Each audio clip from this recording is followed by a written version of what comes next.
चलो, आज भी विद्युत चुंबकीय प्रेरण का प्रैक्टिस। देखो क्वेश्चन।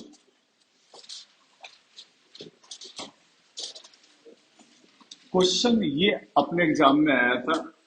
एक सेमी सर्कल रिंग है और ये इस चुंबकीय क्षेत्र में नीचे की ओर गिर रहा है। इस रिंग को यहां से ड्रॉप कर दिया गया है, तो रिंग कहां जा रहा है? नीचे। ठीक है, बनाओ डायग्राम। रिंग कहां जा रहा है? नीचे।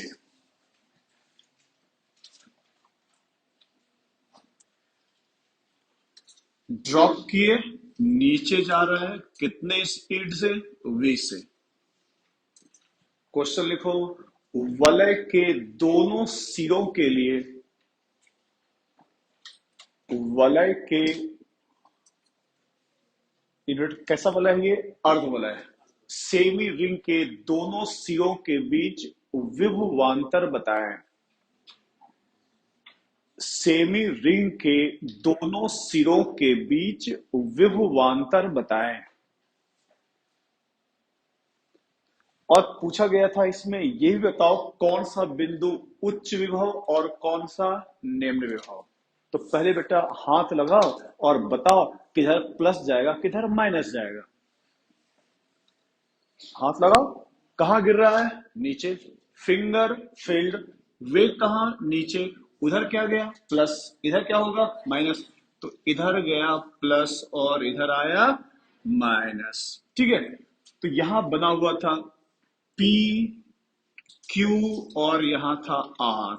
तो बेटा P का किसका विभव ज्यादा? R का। तो R का विभव ज्यादा और P का विभव कम। अब बताओ विभवांतर होगा कितना? याद कीजिए, यदि वक्र हो तो कौन सी लंबाई? प्रभावी लंबाई। क्या कौन सा फॉर्मूला? VBL। तो बेटा विभवांतर पूछा गया है तो VBL। तो VB वक्र हो तो कौन सी लंबाई? प्रभावी। यहां से यहां कितना होगा? 2R। तो आंसर VB 2R। ये आंसर था।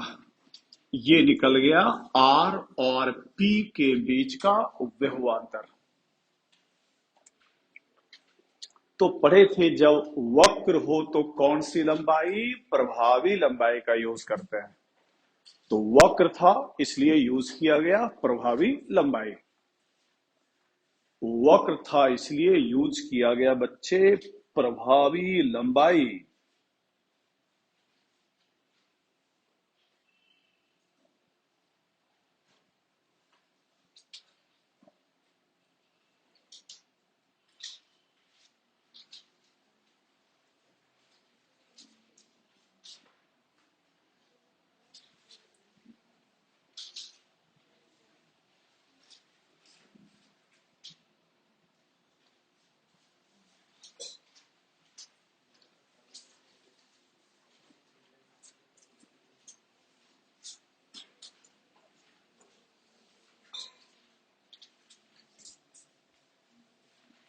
ठीक है, चलो लिखो अगला क्वेश्चन। अगला क्वेश्चन लिखिए। देखो, एक स्ट्रेट चालक, एक स्ट्रेट चालक जिसकी लंबाई, एक स्ट्रेट चालक, एक स्ट्रेट चालक जिसकी लंबाई, स्ट्रेट चालक जिसकी लंबाई 0.4 मीटर है। ये था क्वेश्चन नंबर 16। कल 15 किए थे, ये 16। अगला क्वेश्चन 17। एक स्ट्रेट चालक जिसकी लंबाई 0.4 मीटर है, जिसकी लंबाई 0.4 मीटर है एवं यह 7 मीटर प्रति सेकंड से, एवं यह 7 मीटर प्रति सेकंड से चुंबकीय क्षेत्र के लंबवत गतिशील है। लंबवत गतिशील है। तो प्रेरित विद्युत वाहक बल बताएं। तो प्रेरित विद्युत वाहक बल बताएं यदि B बराबर 0.9 टेस्ला है। 0.9 टेस्ला है। कौन सा फार्मूला? डायरेक्ट कौन सा? वीबीएल लगा दो। 7.9 और लंबाई कितनी है? 0.4। मल्टीप्लाई कर लो। ये था क्वेश्चन नंबर 17।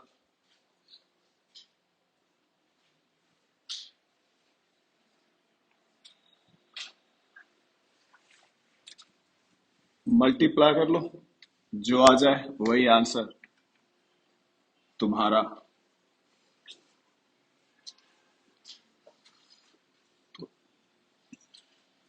लिखो अगला क्वेश्चन,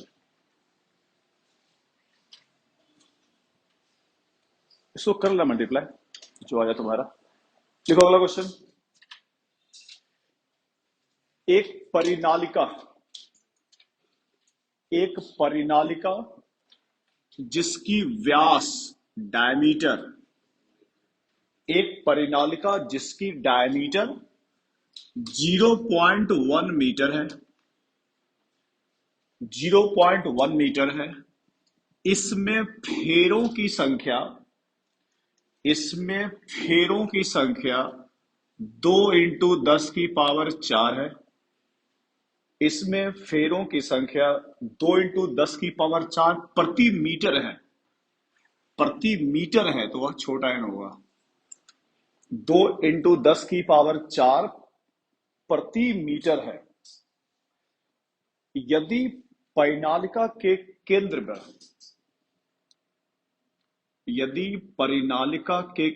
पर एक कॉइल रखा है, परिनालिका के केंद्र पर एक कॉइल रखा है जिसमें फेरों की संख्या 100 है। फेरों की संख्या 100 है एवं त्रिज्या 0.01 मीटर है। त्रिज्या 0.01 मीटर है।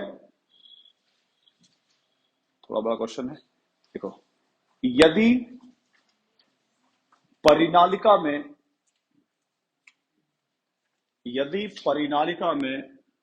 0 एम्पियर से परिनालिका में 0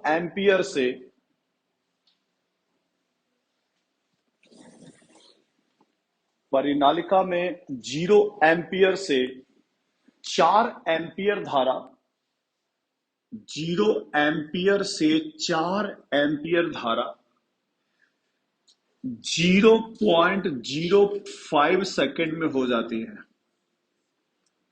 यदि परिनालिका में धारा 0 एम्पियर से 4 एम्पियर 0.05 सेकंड में हो जाती है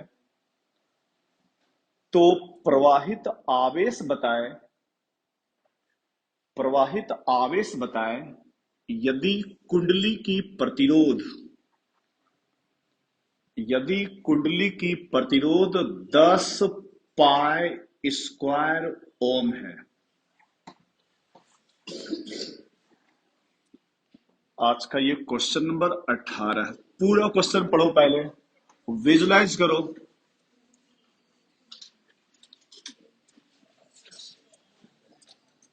सबसे पहले शुरू क्वेश्चन क्या था? एक क्या है? परिनालिका, उसके केंद्र पर रखा हुआ एक वृत्ताकार कुंडली है। विजुलाइज करो बेटा, एक ये बड़ा परिनालिका है, ठीक है। इसके सेंटर पर एक वृत्ताकार कुंडली रखा हुआ है, ठीक है। धारा बदल रहा है परिनालिका में, तो ये कौन सा हो गया? प्राइमरी। और अंदर कौन है, सेकेंडरी। इसमें धारा बदल रही है और बोला गया है इस कुंडली में कितनी आवेश प्रेरित हुई। तो सबसे पहले प्रेरित आवेश का फॉर्मूला देखो कॉपी में क्या था। प्रेरित आवेश, प्रेरित आवेश का फॉर्मूला क्या था, फ्लक्स में परिवर्तन अपॉन आवेश, नहीं अपॉन प्रतिरोध, फ्लक्स में परिवर्तन अपॉन प्रतिरोध, यही था ना। ठीक है, ये लगाना है फ्लक्स में परिवर्तन अपॉन प्रतिरोध। अब सुनो बेटा, शुरू में धारा कितना था, जीरो। धारा, अब बताओ धारा जीरो, फ्लक्स कितना हो गया, जीरो। तो हम क्या कर रहे हैं यहाँ पर, ध्यान देना, फ्लक्स में परिवर्तन, बाद में फ्लक्स हुआ, पहले था जीरो, डिवाइड बाय प्रतिरोध। फेरों की संख्या अंदर वाले कुंडली में, फेरों की संख्या कितनी दी है, 100। अंदर वाले कुंडली की त्रिज्या दी हुई है, एरिया चाहिए, एरिया त्रिज्या दिया हुआ है, तो पाई आर का स्क्वायर 10⁻⁻2 का स्क्वायर 10⁻⁻4। ये रहा बच्चे एन, ये रहा बी, और बी किसने उत्पन्न किया, परिनालिका ने। अब परिनालिका के लिए बी का फार्मूला बच्चे याद करो, परिनालिका के लिए बी का फार्मूला क्या होता है, म्यू जीरो एन आई। म्यू जीरो की वैल्यू, म्यू जीरो की वैल्यू कहां से लाए, ध्यान दो बेटा, म्यू जीरो पाए 4 पाए होता है 10⁻⁻, क्रॉस मल्टीप्लाई, तो म्यू जीरो की वैल्यू 4 पाए इंटू 10⁻⁻। फिर से एन एरिया, बी परिनालिका का formula mu zero N I, ये रहा म्यू जीरो छोटा एन 2 इंटू 10⁻⁴।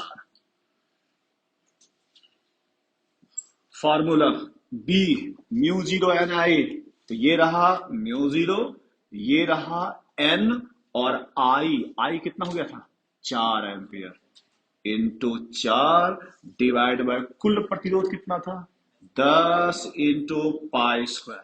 ये पाई स्क्वायर क्यों दिया हुआ था, कि ये पाई पाई और पाई क्या होगा, कट जाए।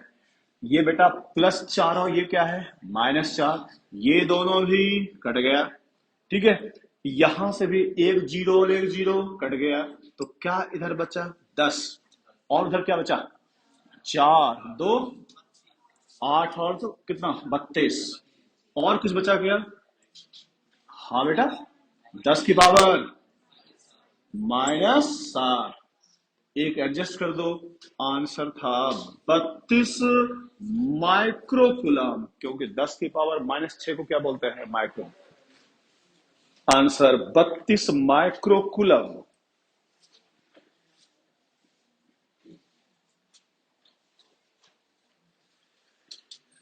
ये अपने एग्जाम में आया था 2017 में, उतारो फटाफट।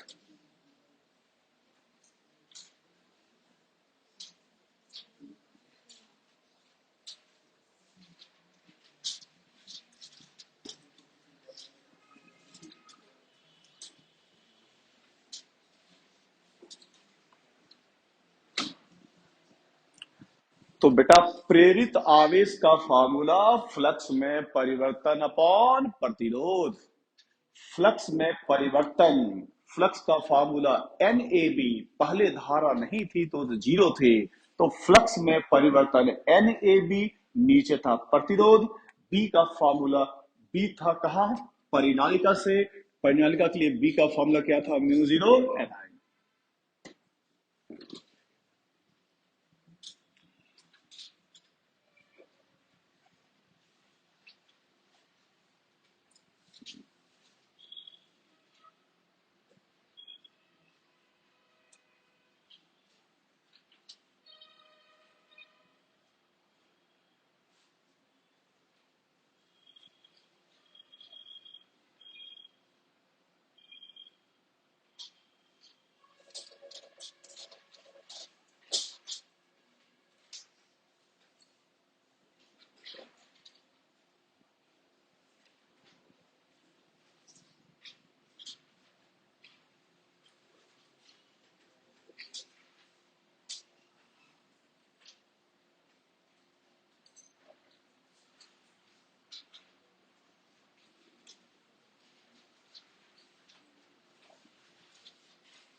बेटा लिख लिए?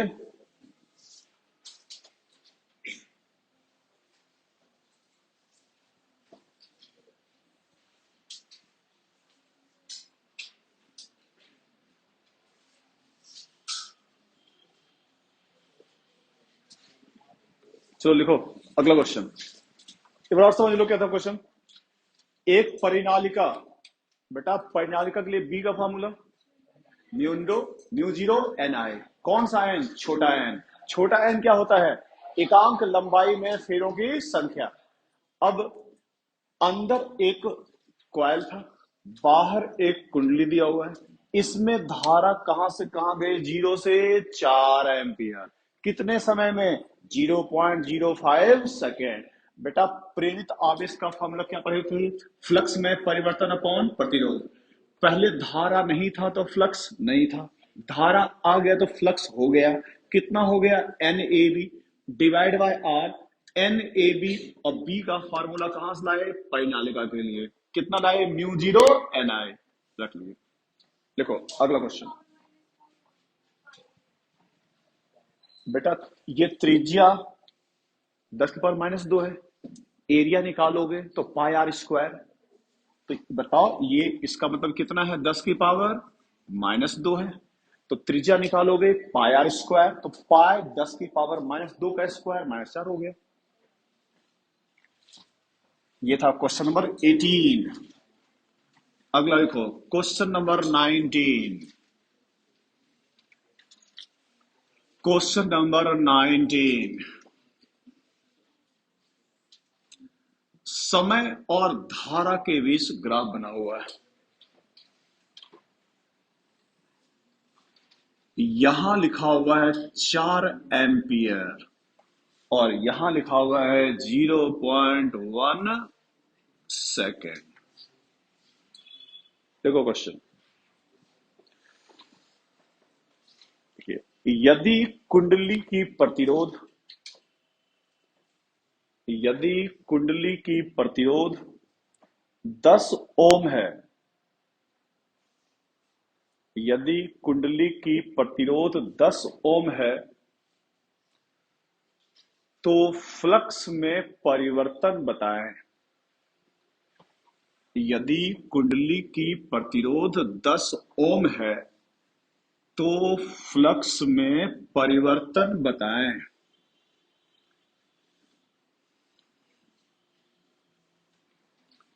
फ्लक्स में परिवर्तन बताएं। आइए फिर से बेटा, प्रेरित सबसे पहले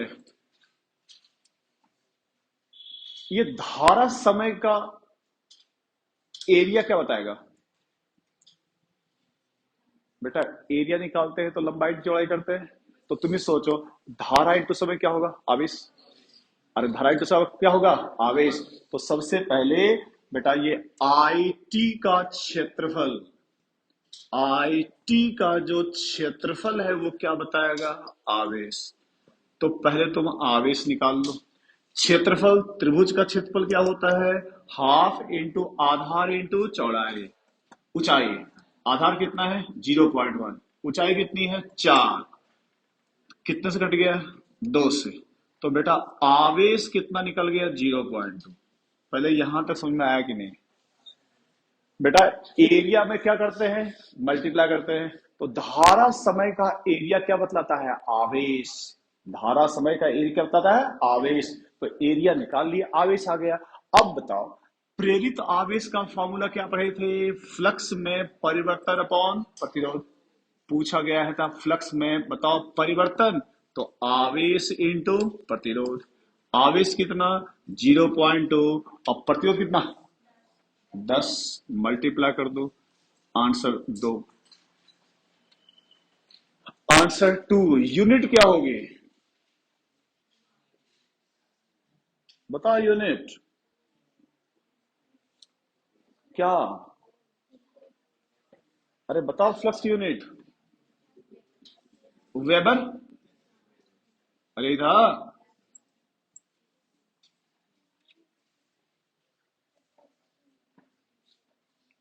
चलो अगला क्वेश्चन।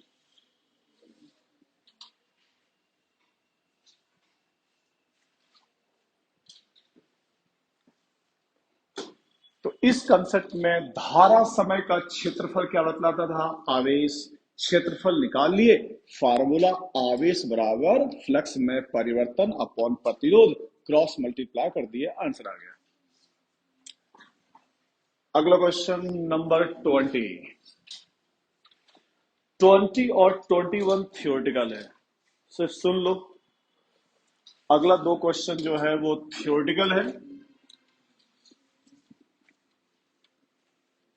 अगला 2 क्वेश्चन थियोरेटिकल है, 20 और 21।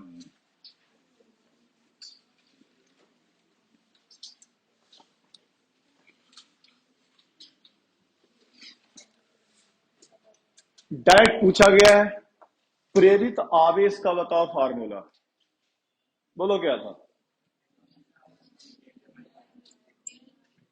फ्लक्स में परिवर्तन अपॉन, डायरेक्ट ही मारना था कि फ्लक्स में परिवर्तन अपॉन प्रतिरोध किसका फॉर्मूला था? प्रेरित आवेश। लिखना मत इसको। नंबर 21 ऐसे क्वेश्चन थियोरेटिकल सुनना, क्या क्या ऑप्शन है लिखा हुआ है। किसी कुंडली में कुल प्रेरित आवेश किस पर निर्भर करेगा? पहला क्वेश्चन है, पहला ऑप्शन है फ्लक्स में परिवर्तन की दर, दूसरा प्रारंभिक फ्लक्स, तीसरा फ्लक्स में परिवर्तन, और चौथा है अंतिम फ्लक्स। किस पर निर्भर कर रहा है? फिर सुनो, 2 ऑप्शन है, फ्लक्स में परिवर्तन या फ्लक्स में परिवर्तन की दर। बेटा दर में नीचे समय होता है, समय है क्या? अब बताओ आवेश किस पर निर्भर कर रहा है, फ्लक्स में परिवर्तन या फ्लक्स में परिवर्तन की दर? फ्लक्स में परिवर्तन, नीचे समय है क्या? तो प्रेरित आवेश किस पर निर्भर कर रहा है? फ्लक्स में परिवर्तन, परिवर्तन की दर पर निर्भर नहीं कर रहा है। ये था क्वेश्चन नंबर 21। अगला क्वेश्चन, अगला क्वेश्चन से पहले थोड़ा सा समझ लो।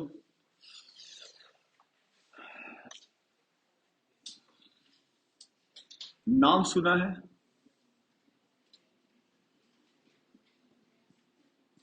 बेटा नाम सुने हो? हाँ लिखो पहले कॉपी इसके बारे में थोड़ा सा। Eddy current, eddy current Hindi में भंवर धारा, ये सुना होगा। क्या होता है भंवर धारा?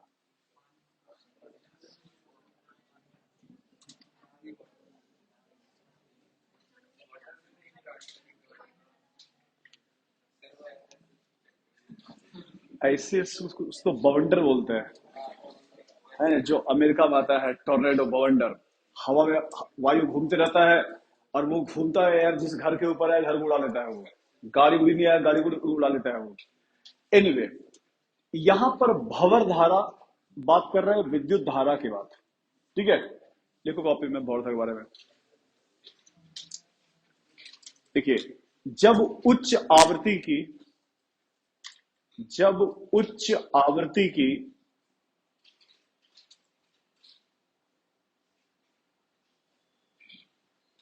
उच्च आवृत्ति की चुंबकीय क्षेत्र, उच्च आवृत्ति की चुंबकीय क्षेत्र चालक की सतह पर, चालक की सतह पर आपतित की जाती है, चालक की सतह पर आपतित की जाती है,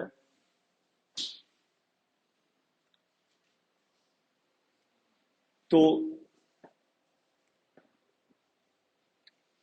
सतह पर विद्युत धारा उत्पन्न होती है, तो सतह पर विद्युत धारा उत्पन्न होती है जिसे, जिसे भंवर धारा कहा जाता है, जिसे भंवर धारा कहा जाता है।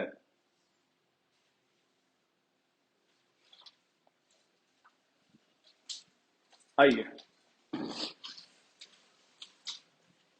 ठीक है, तो जब हम लोग, याद कीजिए बेटा, फ्लक्स में परिवर्तन होती है तो क्या उत्पन्न होती है? विद्युत वाहक बल। तो यदि समय के साथ फ्लक्स में क्या हो, परिवर्तन, तो किसी चालक की सतह पर यदि चुंबकीय क्षेत्र दिए और यदि वह चुंबकीय क्षेत्र में परिवर्तन काफी फास्ट हो रहा हो, आवृत्ति उसका काफी ज्यादा हो, तो चालक की सतह पर क्या उत्पन्न होती है, धारा, जिसे बोलते हैं भंवर धारा। रियल लाइफ एग्जांपल अपने घर में अगर होगा, आजकल आ रहा है इंडक्शन हीटर, वो तार वाला हीटर नहीं होता, होता है इंडक्शन। उसमें क्या होता है कि भाई ऐसे समझो कि ऊपर से सरफेस होता है, ठीक है, तो एडी करंट में क्या होता है, मान लो ये थोड़ा इंडक्शन फर्नेस है, इसके अंदर होता है अधिक आवृत्ति की क्या चीज, चुंबकीय क्षेत्र, और वह चुंबकीय क्षेत्र सतह के साथ क्या, समय के साथ क्या होते हैं, बदलती है, तो पूरे सतह पर क्या उत्पन्न हो जाती है, भंवर धारा। और पूरे सतह पर जहां भी बच्चे धारा होगी तो वहां से क्या निकलेगा, उष्मा निकलेगा, तो पूरे सतह पर इस टाइप की धारा उत्पन्न हो जाती है, जिसे क्या बोला जाता है, भंवर धारा। इसके एग्जाम्पल एनसीईआरटी में 4-5 दिया हुआ है कि इसका यूज क्या क्या है, इस भंवर धारा का यूज ध्यान सुनना। इस भंवर धारा का यूज एनसीईआरटी में क्या क्या एग्जाम्पल है। सबसे पहला एग्जाम्पल है, एक तो हो गया, ये हम लोग बोलते हैं क्या, इंडक्शन फर्नेस, कैसे बोलते हैं हिंदी में, प्रेरण भट्टी, इंडक्शन फर्नेस। तो बेटा पहला इस भंवर धारा का यूज कहां होता है, इंडक्शन फर्नेस, लिखो आप भी, भंवर धारा का उपयोग, भंवर धारा का उपयोग, भंवर धारा का उपयोग, सबसे पहला लिखो इंडक्शन फर्नेस, प्रेरण भट्टी, इंडक्शन फर्नेस, इंडक्शन फर्नेस। दूसरा समझो, एनसीईआरटी में एक इस टाइप का डायग्राम बना हुआ है, ध्यान देना। एक किसी प्लेट को ऊपर से रस्सी से बांध दिए, एक प्लेट ऐसा है और दूसरे प्लेट को, ध्यान देना, दूसरा प्लेट में कट लगा हुआ है, इस टाइप का प्लेट है, और दोनों प्लेट को चुंबकीय क्षेत्र में हिलाकर छोड़ दिए। अब यहां पर क्या आरोपित है, चुंबकीय क्षेत्र, ये आरोपित है। अब वहां पूछा गया है, थोड़ा आप भी सोचना, इसको अगर यहां से हिला के छोड़ दो, ठीक है, जिस तरह से मान लो अगर हम इस माइक को यहां से हिला के छोड़ दे, ये है माइक, यहां से हिला के छोड़ दे, समय के साथ क्या आ रहा है, रुक रहा है। कौन रोक रहा है यहां पर, किसने रोका, मैं तो रोका नहीं, किसने रोका, वायु घर्षण। कौन रोक रहा है, यदि बच्चे इस कमरे में वायु नहीं होती तो ये हमेशा हिलते रहता, उसको कोई रोकने वाला, बेटा यही से ही सोचो। यहां अब इस प्लेट को हिला के छोड़ दोगे, पढ़े थे लेंज का नियम, हमेशा गति का विरोध करना, बाहर भागेगा तो अंदर बुलाएगा, और अंदर आया तो बाहर भागेगा, तो जब ये यहां से बाहर निकलना चाहेगा तो कहां लड़ेगा, अंदर, और बाहर से अंदर आया तो कहां हो गया, बाहर। तो ये जो चुंबकीय क्षेत्र है, यहां पर जो इस पर जो धारा उत्पन्न होगी, कौन सी धारा, भंवर धारा। अब तो बताओ किस पर भंवर धारा अधिक उत्पन्न हो गई, ऊपर वाले प्लेट पर या नीचे वाले प्लेट पर। एक प्लेट बिल्कुल प्लेन है, दूसरे में कट लगा हुआ है, किस प्लेट पर भंवर धारा अधिक होगी। ऐसे एग्जांपल समझो, तुमको छत पर भेज दिए दौड़ने के लिए, एक छत बिल्कुल प्लेन था, दूसरी छत पर हम कट लगा दिए,